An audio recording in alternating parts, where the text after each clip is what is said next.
जय हिंद, जय भारत। नमस्कार बच्चों, कैसे हो? मैं संजय चौहान आपका आपके परिवार में स्वागत करता हूं।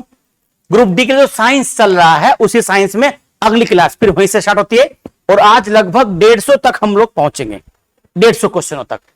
आपको लगातार साइंस के बेहतरीन क्वेश्चन मिल रहे हैं, उन्हीं में से आज उसी अनवरत रूप से चलेगा। देखिए आप क्या पूछ रहा है। वो पूछ रहा है विटामिन बी में निम्नलिखित में से कौन सी धातु होती है। ये एक्चुअली विटामिन बी 12 लिखा हुआ है। क्या लिखा हुआ है? बी 12। याद है आपको? बी 12 का नाम क्या है? साइनोकोबालामिन। साइनोकोबालामिन बोलते हैं इसको, कोबालमिन। ये विटामिन बी 12 का वैज्ञानिक नाम है साइनोकोबालामिन। विटामिन बी 12, इस विटामिन में कोबाल्ट पाया जाता है। क्या पाया जाता है? कोबाल्ट। तो क्या उसका आंसर? कोबाल्ट, यानी ए इसका आंसर हुआ। साइनोकोबालामिन विटामिन बी 12 की कमी से एनीमिया रोग होता है। एनीमिया रोग कौन सा बच्चों? एनीमिया रोग है रक्त की कमी, रक्त की कमी है। विटामिन बी 12 किसमें पाया जाता है? स्रोत क्या है विटामिन बी 12 का? है ना, विटामिन बी 12 जो होता है बच्चों, विटामिन बी 12 जो होता है ये किसी भी वनस्पति में नहीं पाया जाता। कौन सा? Vitamin B 12।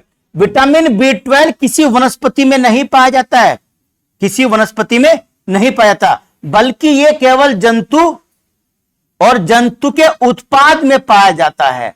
जंतु और जंतु के उत्पाद, जैसे आपका विटामिन बी 12 से मान लो आप, जैसे दही है, मक्खन है, घी है, मांस है, मछली है, इनमें सब में क्या होता है? इनमें बी 12 होता है। क्या होता है? बी 12। किसी यानी जंतु में, किसी वनस्पति में बी 12 नहीं पाया जाता है। बी 12 याद रहेगी बात, बी 12 किसी वनस्पति में नहीं, केवल किसमें होता है? जंतु और जंतुओं के उत्पाद में ही पाया जाता है बी 12 विटामिन। कमी से कौन सा रोग है? एनीमिया रोग है। नाम क्या है? साइनोकोबालामिन रोग है। और धातु कौन सी इसमें? धातु बच्चों इसमें कोबाल्ट होती है। कौन सी होती है? कोबाल्ट।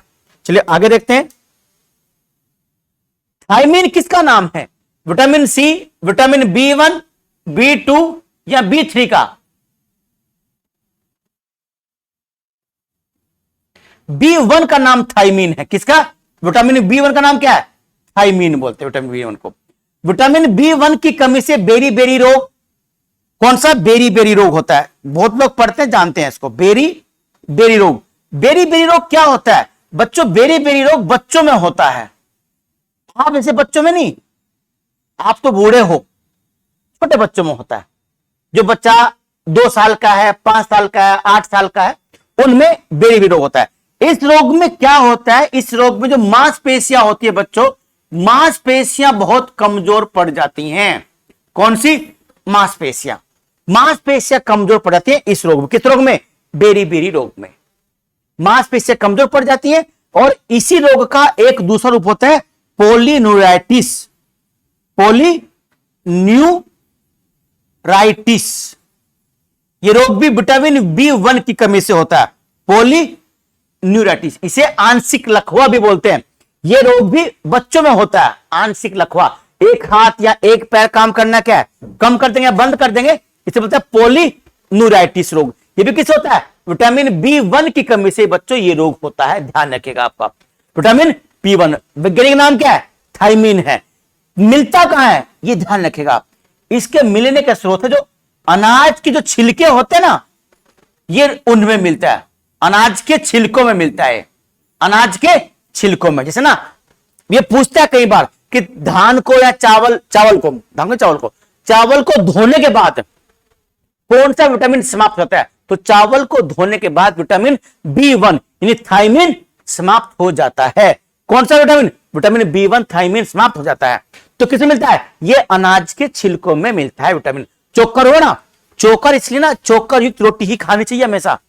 चोकर ना छान के अलग नहीं कर देना चाहिए। हमें समझिए, चोकर में हमेशा रोटी बनाई जानी चाहिए। यानी जो हम लोग गेहूं पिसवाते, जो आटा होता है उसमें चोकर मिला हुआ होना चाहिए। अनाज के छिलके बहुत महत्वपूर्ण होते हैं, उनमें ये सब विटामिन पाया जाता है, विटामिन बी 1। इसके अलावा गाजर उसमें भी होता है, जो हरी पत्तेदार सब्जियां उनमें भी है, जो आपके मछली है, मांस है, अंडा है, उसमें भी है विटामिन बी 1। कौन सा निम्नलिखित विटामिन में से कौन सा किसी स्वप्न को पर्याप्त अवधि तक याद रखने में सहायक होता है? देखिए आप, कौन सा विटामिन ऐसा है जो किसी सपने को यानी हमारी याददाश्त को पर्याप्त मात्रा तक बढ़ाने में सहायक है? विटामिन ए है, डी है, विटामिन बी6 है, विटामिन बी6 होता है। कौन सा?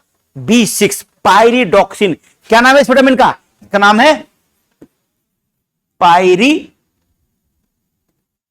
पायरिडॉक्सिन। पायरिडॉक्सिन इस विटामिन का नाम है। विटामिन बी6 का नाम है पायरिडॉक्सिन।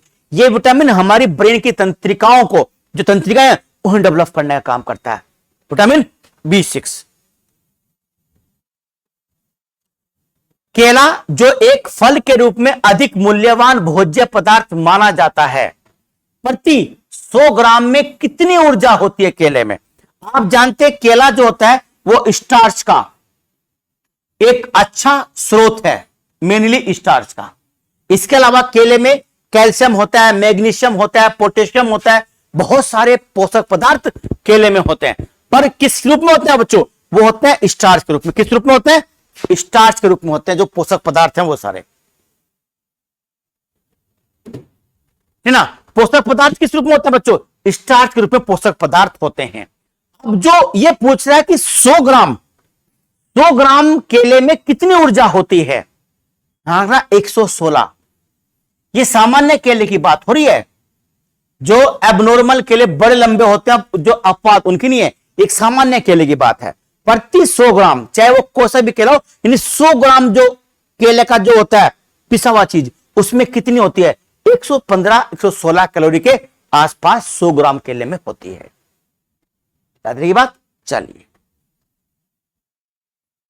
प्रोटीन की अधिकतम मात्रा किसे पाई जाती है? ये दलहन पूछ रहा ना ना। प्रोटीन की अधिकतम मात्रा से अंडा है, पनीर है, अंडा है, पनीर है, सोयाबीन है, मशरूम है, इनमें बहुत ज्यादा मात्रा में होती है। मांस में बहुत मात्रा में प्रोटीन होता है, मांस में भी। पूछ रहे दलहन में, दलहनी फसलों में सबसे ज्यादा बच्चों अरहर में होती है प्रोटीन। किसमें होती है? अरहर में सबसे ज्यादा प्रोटीन होता है, अरहर में। इसे धरना, इसे तोहर की दाल भी बोलते हैं, तोहर दाल भी बोलते हैं इसको। किसको? अरहर की दाल को। यह दाल पूर्वी यूपी में अधिक होती है। पूर्वी यूपी में अधिक कौन सी दाल होती है पूर्वी में? अरहर की दाल। क्या बोलते हैं इसको? तोहर की दाल भी बोलते हैं, अरहर की दाल को। इसमें प्रोटीन की मात्रा सबसे ज्यादा होती है और यह दाल सुपाच्य भी होती है, जल्दी पच जाती है। ये ध्यान रखना आपको। प्रोटीन और वसा दोनों की प्रचुरता किसमें होती है? नारियल में। नारियल तो प्रोटीन का बहुत बड़ा स्रोत है। नारियल, प्रोटीन और वसा नारियल में भी होती है, लेकिन ध्यान, नारियल में अधिक मात्रा में वसा होती है। प्रथम में नारियल की वसा कोकोनट ऑयल, कोकोनट ऑयल वनस्पति है पर इसमें संतृप्त वसा होती है ना, तो इसमें ज्यादातर वसा होती है। सोयाबीन में अधिकांश मात्रा प्रोटीन की है और मूंगफली में क्या है? मूंगफली प्रोटीन और वसा दोनों का बढ़िया स्रोत है। मूंगफली को गरीबों का बादाम कहते हैं कि बादाम बहुत महंगे आते हैं और ये क्या है? सस्ते हैं। तो मूंगफली क्या है? गरीबों का बादाम है। मूंगफली में प्रोटीन और वसा ये दोनों पर्याप्त मात्रा में पाए जाते हैं। कौन से? प्रोटीन और वसा भी। ये खूब मात्रा में किसमें होती है? मूंगफली में होती है। अच्छा बताइए, मूंगफली जड़ है या तना है या फूल है या बीज है? मूंगफली जड़ है, तना है, फूल है या बीज है? बताइए क्या होता है? मूंगफली जमीन से निकलती है, तो क्या जड़ है या तना है मूंगफली? मैं बताऊंगा इसका आंसर अगली वाली क्लास में, निश्चित रूप से बताऊंगा। पहले आप कमेंट्स करके बताइएगा मुझे, ताकि पता चले कि आप पूरी वीडियो देख रहे हैं या नहीं देख रहे हैं।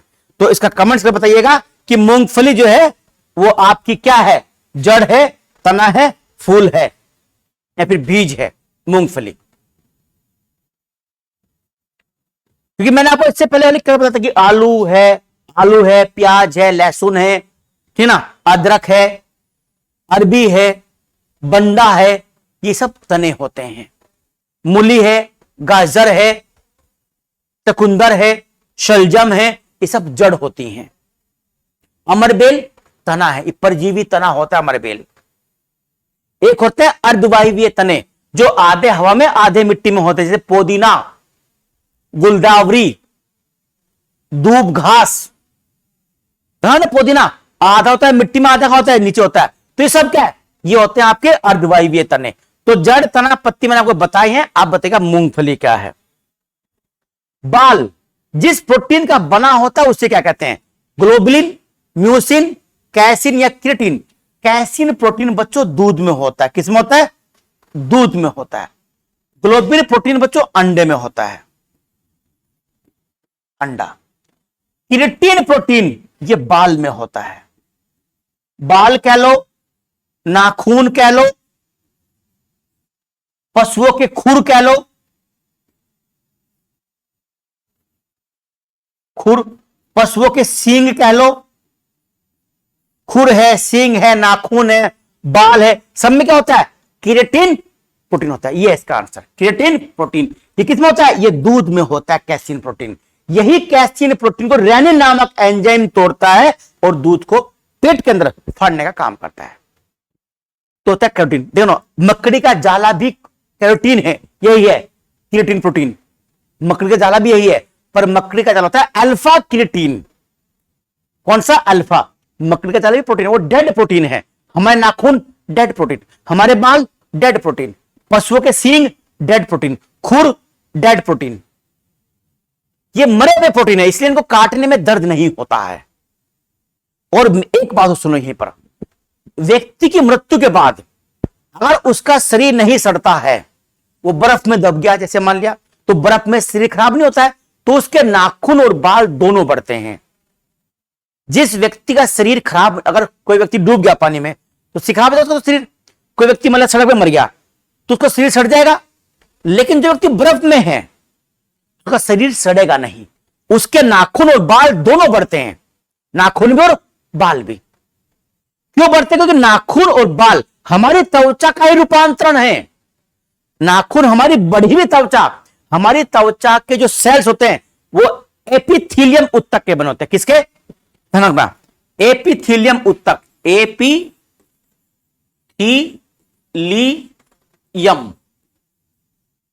एपिथीलियम उत्तक के बने होते हैं हमारी त्वचा।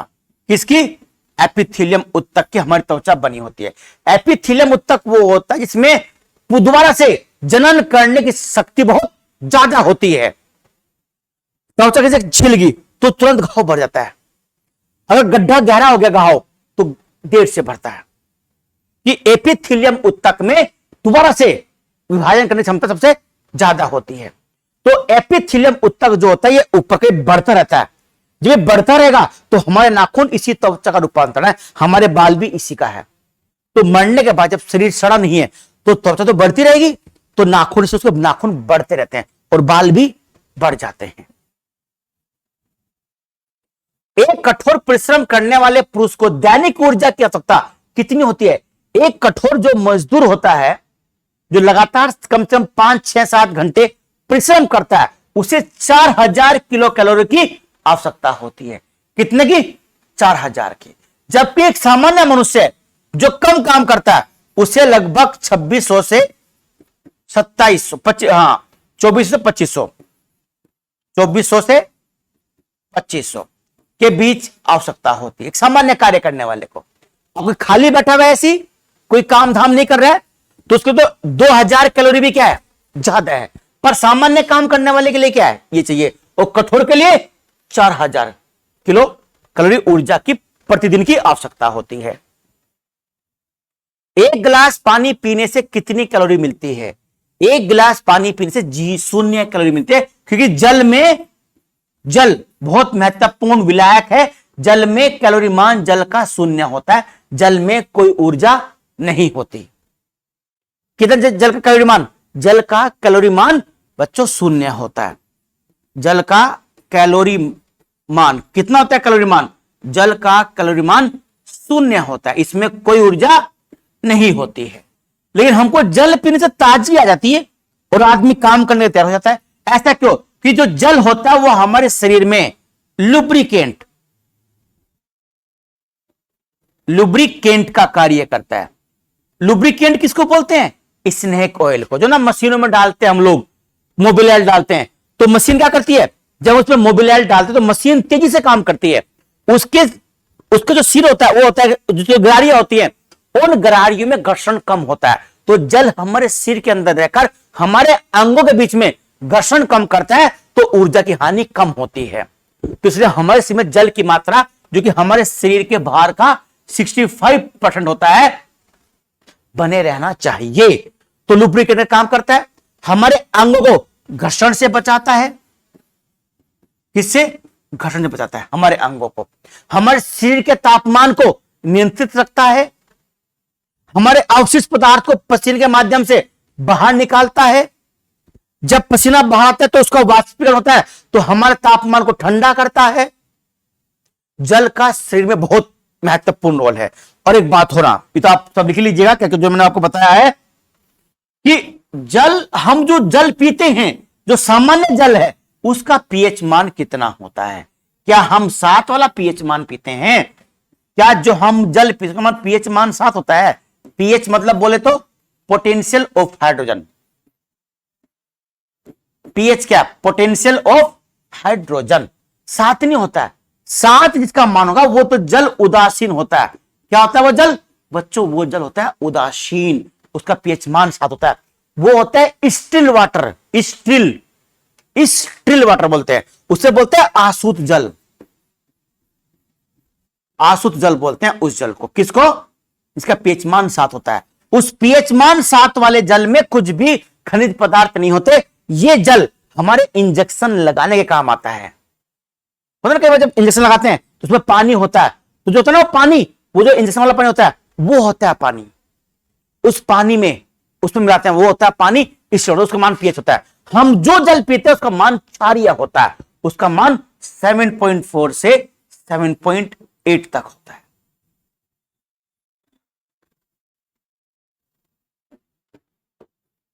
तो कैसा है वो? हम लोग क्षारीय जल पीते हैं। क्षारीय हम लोग क्यों पीते हैं? क्योंकि उसमें क्या होता है, उसमें खनिज लवण की मात्रा बनी रहनी चाहिए। उसमें कैल्शियम भी होना चाहिए, पोटेशियम भी होना चाहिए, मैग्नीशियम भी होना चाहिए। तो हम लोग जो जल पीते हैं उसका पीएच मान ये होता है, नहीं उसका पीएच मान 7 होता है।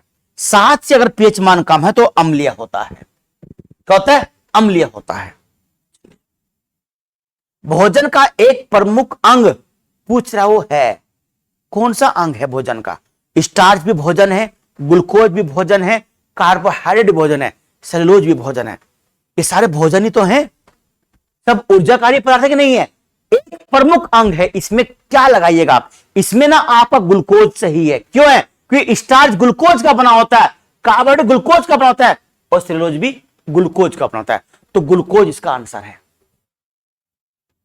ग्लूकोज ही शरीर को ऊर्जा प्रदान करता है। स्टार्च भी टूटेगा ग्लूकोज में, तब जाएगा। कार्बोहाइड्रेट का टूटेगा, ग्लूकोज भी टूटेगा, कार्बोहाइड्रेट भी। देखिए, स्टार्च कहां टूटेगा? कार्बोहाइड्रेट में। किसमें? कार्बोहाइड्रेट। किसमें? ग्लूकोज में। स्टार्च ये कहां टूटेगा? ग्लूकोज में। ये कहां टूटेगा? ग्लूकोज में। ग्लूकोज में टूटने के बाद ही स्टार्च पचता है, कार्बोहाइड्रेट ग्लूकोज में टूटने के बाद ही पचता है, और सेलुलोज भी ग्लूकोज में टूटने के बाद ही पचता है। तो मेन अंग कौन सा है हमारा भोजन का? ग्लूकोज होता है। क्या होता है? ग्लूकोज। हमारे शरीर में अम्लता और क्षारता के बीच जो तत्व संतुलन होता है उसे बोलते हैं बच्चों फास्फोरस। फास्फोरस हमारे शरीर में अम्ल और क्षार का संतुलन बनाता है। हमारा शरीर का पीएच मान क्या होना चाहिए? हमारा शरीर क्या अम्लीय होगा? नहीं, हमारे शरीर का पीएच मान भी 7.4 होता है। हमारा शरीर भी थोड़ा सा क्षारीय होना चाहिए, थोड़ा सा क्षारीय होना चाहिए। अगर शरीर हमारा अम्लीय है तो इसका मतलब हमारे शरीर के अंदर वात और कफ ज्यादा बनेगा। तो हमारा शरीर क्या होना चाहिए? क्षारीय होना चाहिए हमारा पीएच मान। तो यानी 7 से थोड़ा सा अधिक होना चाहिए हमारे शरीर का पीएच मान। तो फास्फोरस होता है वो अम्ल और के बीच में संतुलन बना के रखता है। जब पेट में एसिडिटी बन जाती है, गैस बनती है, तो आप क्या करते हो? इनो खाते हो। इनो में फास्फोरिक अम्ल तो होता है। क्या होता है? फास्फोरिक अम्ल होता है इनो में। वो आपकी अम्लता को कम करता है और आपके अंदर का सिस्टम क्षारीय बन जाता है। हां, जो हमारा आमाशय है, जो हमारा आमाशय है, यहां पर जठर जूस निकलता है, गैस्ट्रिक जूस निकलता है। इसमें HCl होता है, रेनिन होता है और बहुत सारे एंजाइम्स होते हैं। इसका पीएच मान 1 से भी कम होता है गैस्ट्रिक जूस, जो कहां निकलता है, हमारे स्टमक आमाशय से निकलता है।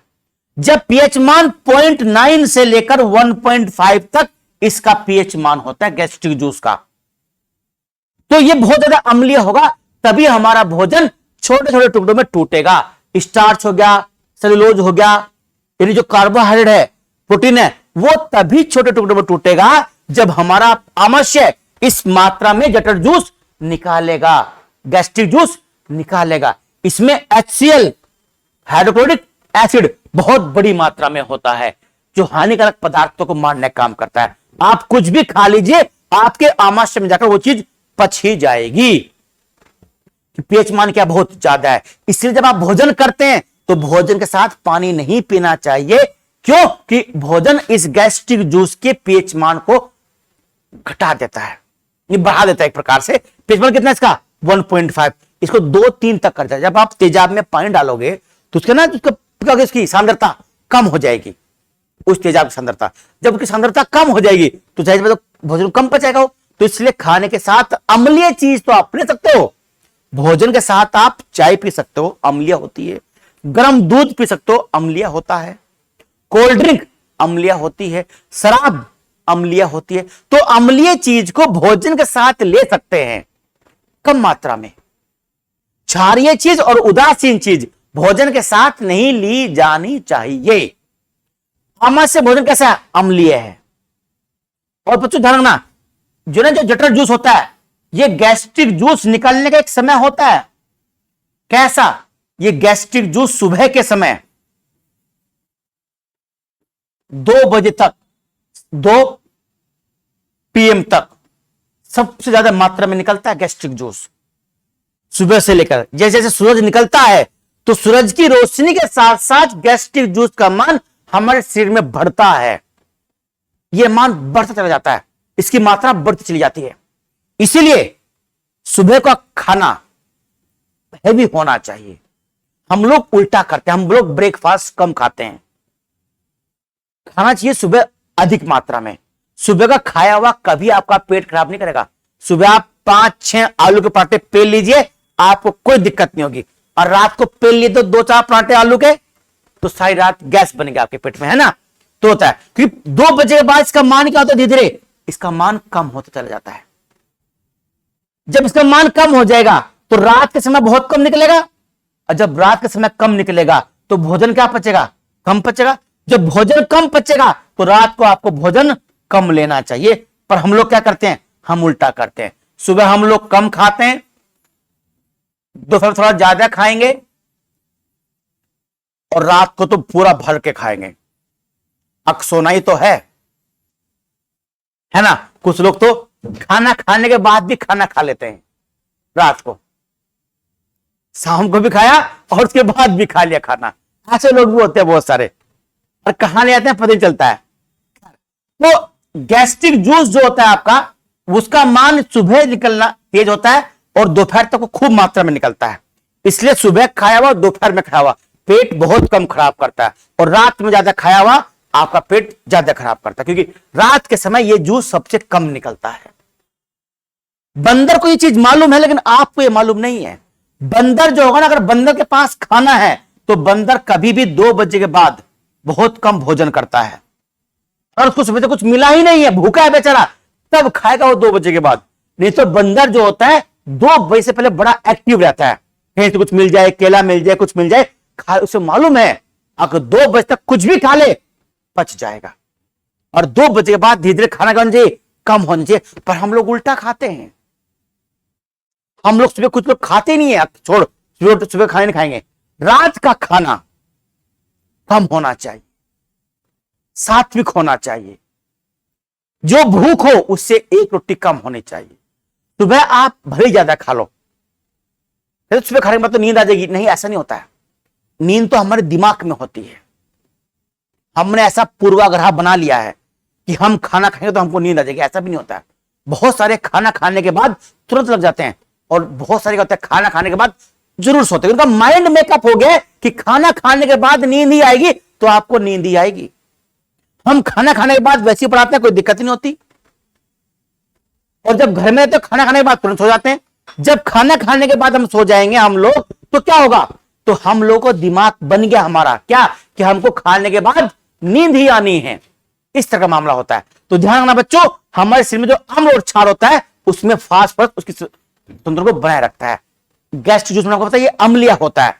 आमाशय के बाद हमारा भोजन क्षारीय बन जाना चाहिए। कैसा? क्षारीय। हमारा जो अग्नाशय है पैंक्रियाज, उसका पीएच मान 7 होता है। जो पित्त निकलता है लीवर से, उसका पीएच मान 7 होता है, 7 से ऊपर होता है। जो आंतरिक जूस होता है, जो आंत से जो जूस निकलता है, उसका पीएच मान 7 से ज्यादा होता है। तो ये सब क्या है? ये सब बच्चों क्षारीय हैं। क्या सब? क्षारीय हैं। तो आमाशय से भोजन का होना चाहिए हमारा, आमाशय से हमारा भोजन क्षारीय होना चाहिए। ये होती है स्थिति। तो ये आपका क्षारीय हो गया। लोहे का अंश सबसे अधिक किसमें पाया जाता है? लोहा सबसे ज्यादा सेम में होता है। सेम में लोहे की मात्रा बहुत ज्यादा होती है। दूध में आयरन बिल्कुल नहीं होता, इसलिए अगर लंबे समय तक दूध पीते रहे और हरी सब्जियां ना खाएं तो आपको कौन सा रोग हो जाएगा? एनीमिया। कौन सा रोग? एनीमिया रोग हो जाएगा। शाम किस टाइम आओगे? शाम को हाँ 5 बजे तो पढ़ा दूंगा। ठीक है। एनीमिया रोग, कौन सा रोग? एनीमिया रोग होता है। अंडे में होता है आयरन, इसमें बहुत ज्यादा, इसमें भी होता है। और किसमें होता है? सेम में भी आयरन होता है, इसमें आयरन नहीं होता है। तो अगर दूध पीते सब्जी कुछ नहीं खाते, कौन सा रोग हो जाएगा?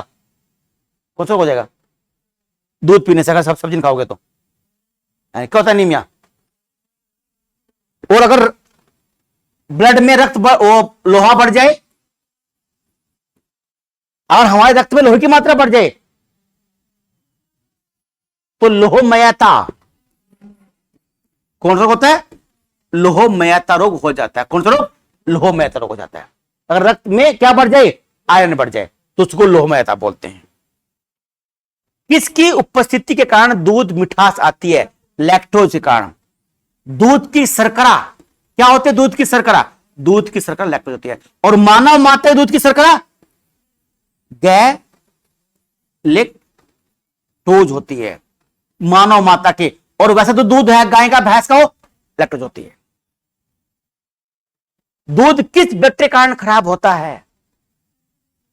खराब पूछ रहा है, वो खराब होता है स्यूडोमोनास। कौन सा? स्यूडोमोनास। स्यूडोमोनास के कारण दूध खराब होता है। और आओ देखा ना, ताओ देखा, क्या लगा दिया? लैक्टोबैसिलस। लैक्टोबैसिलस जो होता है वो दूध से दही बनाने का काम करता है। दूध से दही बनाने का काम कौन करता है? लैक्टोबैसिलस करता है। तो दही थोड़ी खराब होती है, दूध सड़ जाता है, दूध में बदबू हो जाती है, वो स्यूडोमोनास होता है।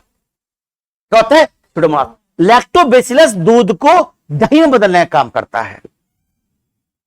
गाय का दूध पीले और सफेद रंग का होता है, इस कारण उसमें निम्नलिखित किसकी उपस्थिति होती है? कैसीन के साथ कैरोटीन। कैसीन है दूध का प्रोटीन, जिसे हमारा रेनिन नामक एंजाइम क्या करता है? फाड़ देता है दूध को, कैसीन को तोड़ देता है रेनिन, और ये तोड़ता है। और कैरोटीन के कारण दूध पीला रंग होता है दूध का।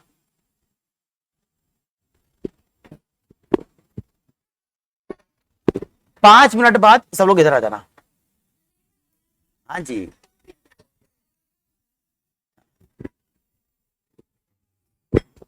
ठीक ना? पीला रंग किसे होता है? कैरोटीन वजह से। रेनिन बच्चे का में रेनिन की मात्रा बच्चे में बहुत ज्यादा होती है, इसलिए जब बच्चा दूध पीता है वो उल्टी कर दे तो दूध फटा हुआ बाहर निकलता है। हर बच्चा फटा हुआ दूध बाहर नहीं निकाल रहा तो तुम लोग बीमार है वो। और दूध कहता है उसका दूध फटा हुआ है, तो उसका वो बीमार नहीं है। शरीर में उत्तक का निर्माण किससे होता है? उत्तक बनते हैं शरीर में प्रोटीन से। शरीर में मरम्मत करनी हो,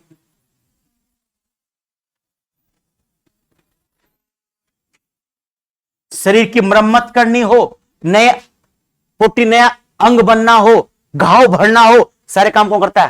प्रोटीन करता है। सामान्य क्रियाशील महिला के लिए प्रोटीन की उपलब्धता कितनी होती है?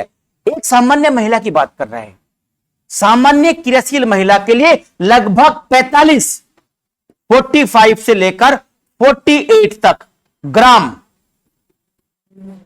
दैनिक प्रोटीन की आवश्यकता होती है।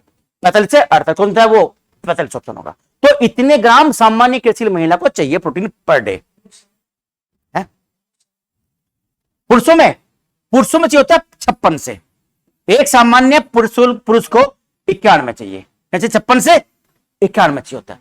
एक सामान्य पुरुष को, जो क्रियाशील पुरुष है, उसको 56 से 91 प्रोटीन पर डे चाहिए पुरुष को। और महिला को कितने चाहिए 48 ग्राम। दूध पिलाने वाली महिला को मां प्रतिदिन आहार में कितना प्रोटीन चाहिए उसको? हाँ बच्चों, अगर वो महिला शुरू में है 6 माह तक तो उसे 80 ग्राम प्रोटीन चाहिए 6 माह तक, और 6 माह से अगले 12 महीने तक उसको 70 ग्राम प्रोटीन चाहिए 6 माह तक, क्योंकि बच्चा कुछ नहीं खाता तो दूध ज्यादा पीना पड़ता है बच्चों को, तो उससे प्रोटीन क्या चाहिए? ज्यादा चाहिए। ये 80 ग्राम पर डे की आवश्यकता है। आहार में कितना ग्राम प्रोटीन प्रतिदिन चाहिए? 80 ग्राम चाहिए प्रोटीन, और 6 माह के बाद 70 ग्राम चाहिए है। हाँ जी, इसका तो आंसर 70 ग्राम है ना, प्रतिदिन 70 ग्राम इसका आंसर होगा। दूध में प्रोटीन और कार्बोहाइड्रेट के अतिरिक्त पोषकदायक तत्व कौन सा होता है? कैल्शियम, पोटेशियम, लोहा होता है क्या दूध में? नहीं, इसमें भी लोहा है, इसमें भी लोहा है। कैल्शियम और पोटेशियम। कैल्शियम का बहुत अच्छा स्रोत है दूध। और जो दूध जो ठंडा होता है वो दूध क्षारीय होता है। क्या होता है? क्षारीय। जब पेट में अम्लता बनी हुई हो, पेट में एसिडिटी बनी हुई हो, गैस बन रही हो, तो फ्रिज में ठंडा किया हुआ दूध पी लो तो आपकी अम्लता कम हो जाएगी। किसके चाय परिक्रम में अधिकतम ऊर्जा मिलती है? ये गलत लिखा हुआ है, इसका मतलब होता है उपाच्य। हाँ, किसके उपापच्य प्रक्रम में अधिकतम ऊर्जा मिलती है? वसा के। 1 ग्राम से 9 किलो कैलोरी ऊर्जा प्राप्ति है वसा के। इससे होती है 4.5। ज्यादा किससे मिलती है? वसा से मिलती है। स्तनधारी में श्वसन कहां से होता है? क्लोम से तो मछलियों में होता है। इसमें मछलियों में होता है, मेंढक में भी होता है जब वो लार्वा की अवस्था में होता है। तब तक किसमें होता है? तब तक किसमें होता है? तब तक तो होता है केचुए में। श्वसन नली द्वारा किसमें होता है? इन्हें बोलते हैं श्वसन नली को ट्रेकिया। जितने भी कीट हैं, ये कीट, उनमें ट्रेकिया होती हैं, श्वसन नलिकाएं होती हैं, ट्रेकिया बोलते हैं। जैसे आपका कांकरोच हो गया, टिड्डा हो गया, ये ना मक्खी हो गया, मच्छर हो गया, इनमें ट्रेकिया से होता है, कीट से होता है, श्वसन नली से। और फेफड़ों से स्तनधारी में नहीं, इससे होता है फेफड़ों से श्वसन। हाँ जी, पक्षी में ट्रेकिया से होता है। नहीं, पक्षी में कुछ में फेफड़ों से भी होता है। जैसे होता है ना, वो होता है आपका मुर्गा, कभी खा रहे मुर्गा चिकन खाया नहीं, उसमें होते नहीं फेफड़े, होते फेफड़े उसमें। हाँ, जब रक्त में ऑक्सीजन की सांद्रता में कमी आती है, यानी ऑक्सीजन कम हो जाए, तो श्वसन गति क्या होगी? बढ़ जाती है। जब ऑक्सीजन शरीर में ब्लड में कम होगी तो हम तेज तेज सांस लेंगे, तो जल्दी ऑक्सीजन क्या हमारे अंदर आए, तो उसकी मात्रा बढ़ जाती है। कार्बन मोनोऑक्साइड विषाक्तता निम्नलिखित में किसके मुख्यतः प्रभावित करती है? यानी सीओ, कार्बन मोनोऑक्साइड बहुत खतरनाक गैस है। यह हमारी श्वसन दर को कम कर देती है। पाचन क्रिया को कोई मतलब नहीं है, लीवर के कोई मतलब नहीं है, किडनी की कार्यशीलता कोई मतलब नहीं से, रक्त की में ऑक्सीजन के वहन को कम कर देगी। जब ब्लड में ऑक्सीजन कम जाएगी तो हम सांस क्या लेंगे? जल्दी जल्दी लेंगे, और हमारा दम घुट जाता है। इसलिए सुइयों को दम घोटू गैस भी कहते हैं। दम घोटू गैस किसको बोलते हैं? सीओ को। सर्दियों में जब अंगीठी जलाते हैं, या हम लोग जब ना अंगीठी जलाते हैं सर्दियों में, तो कमरे को हम तरफ से बंद कर दिया तो वहां पर कार्बन मोनोऑक्साइड पैदा हो जाती है और वो दम घुटकर व्यक्ति मर जाता है। ये क्या कर देगी? ये हीमोग्लोबिन की जो क्षमता है ऑक्सीजन ले जाने की, उसको कम कर देगी। श्वसन में ऊर्जा कहां उत्पन्न होती है? एटीपी के रूप में। ATP, adenosine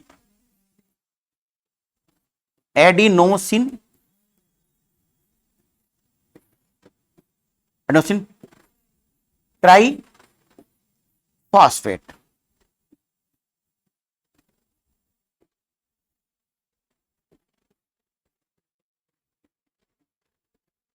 triphosphate. हमारे जो मनुष्य है उसमें 38 एटीपी बनते हैं। लाभ कितना होता है? 36 का। दो कहां चले जाते हैं? दो खर्च होते हैं क्रेब्स चक्र में। किसमें? क्रेब्स चक्र में। अब दो इसमें समाप्त हो गए। 36 में कितनी ऊर्जा मिलती है? 673 किलो कैलोरी ऊर्जा प्राप्त होती है।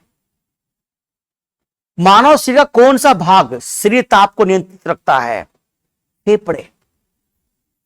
इसका काम केवल क्या है? ब्लड को पंप करना है। बस एक ही काम है हार्ट का, जो बिना रुके 24 घंटे ये काम करता है। लीवर का काम क्या है? लीवर का काम क्या होता है? लीवर का काम होता है शरीर के उपापचय तंत्र को मजबूत रखना। फेफड़ा, फेफड़ा का काम करता है, फेफड़ा श्वसन का काम करता है। ऑक्सीजन को बाहर निकाल लेगा, अंदर ले जाएगा। जब ऑक्सीजन बाहर अंदर जा जाए ना तो हमारा शरीर सही से काम करता है। तो फेफड़े करते हैं इसको भाग को नियंत्रित। एक स्वस्थ व्यक्ति का हृदय 1 मिनट में कितना, सब लोग जानते हैं, 72 बार। पर एक बच्चे का पूछे तो बच्चे कितना धड़कता है? बच्चे का 120 बार।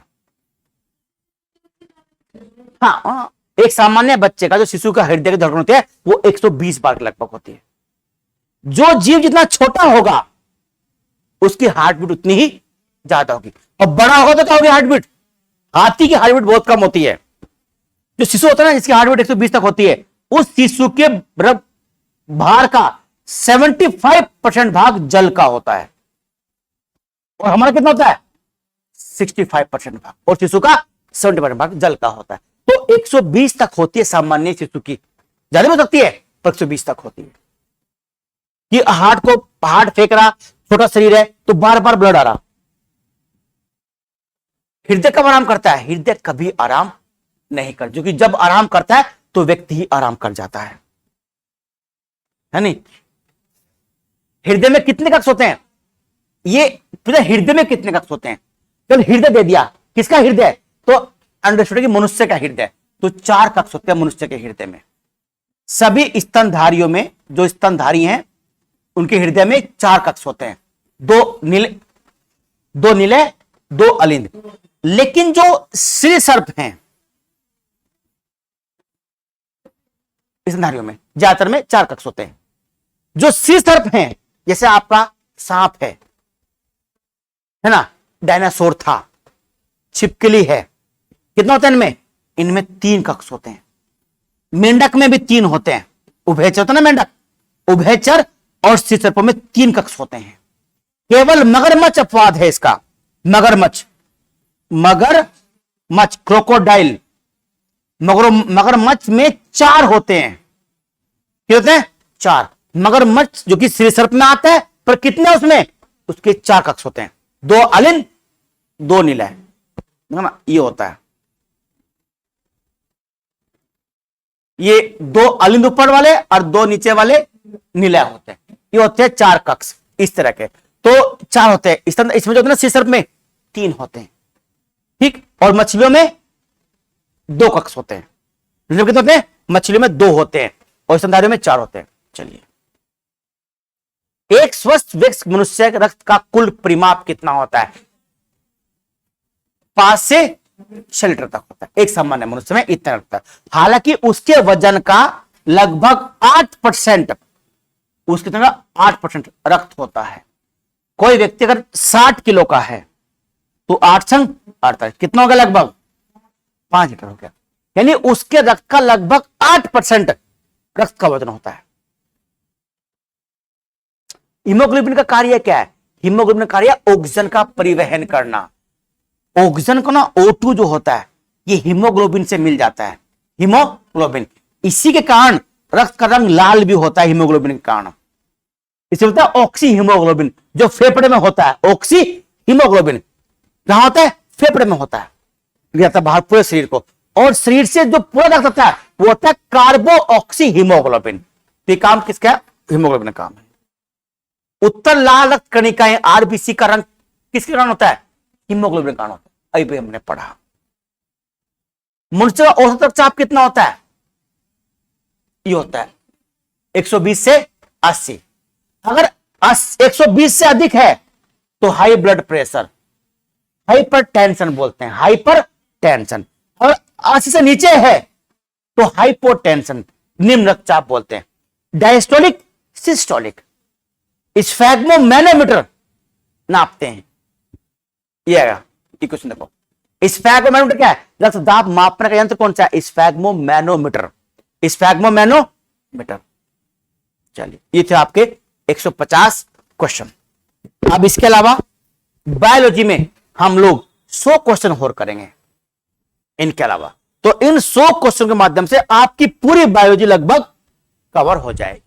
उसके बाद लगभग 200 क्वेश्चन रसायन विज्ञान के हैं और 300 क्वेश्चन लगभग जो है भौतिक विज्ञान के हैं। तो 3 दूनी 5, 6, 7, 7.5, 800 लगभग 1000 क्वेश्चन को मैंने आपको करवाने का लक्ष्य रखा है। तो यहां तक था ये। जो लोग पहली बार आए हैं वो लोग जो है ध्यान रखना, सब्सक्राइब कर ले, अन्यथा बहुत नुकसान हो जाएगा आपका। ठीक है, चलिए, जय हिंद, जय भारत, नमस्कार। बुला ले।